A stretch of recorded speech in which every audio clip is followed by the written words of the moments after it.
காணும்னு சொல்றது எதுக்குன்னு தெரியுமா? காணும்னா பார்க்குறது, சந்திக்கிறது, சேர்ந்து இருக்கிறது.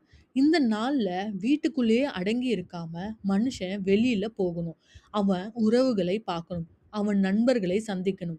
ஆத்தங்கரை, கோவில், தோட்டம், வெளியூர்ன்னு மனசு எங்கெல்லாம் சொல்லுதோ அங்கெல்லாம் போகணும்.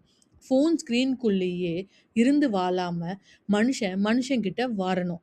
சிரிப்பு ஷேர் பண்ணணும். பழைய நினைவுகளை பேசணும். புது நினைவுகள் உருவாக்கணும். இந்த நாள்ல மனசு பாரமா இருக்கக்கூடாது. ரொம்ப லைட்டா ஃபீல் பண்ணணும். நம்ப எல்லாத்தையும் மறந்து நல்லா ஃப்ரீ ஆயிடணும். அதான் காணும் பொங்கல்.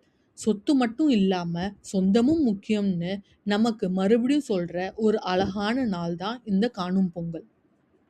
டெய்லி இந்த மாதிரி புது புது விஷயங்களை தெரிஞ்சுக்க நம்ம சேனலை மறக்காம சப்ஸ்கிரைப் பண்ணிக்கோங்க.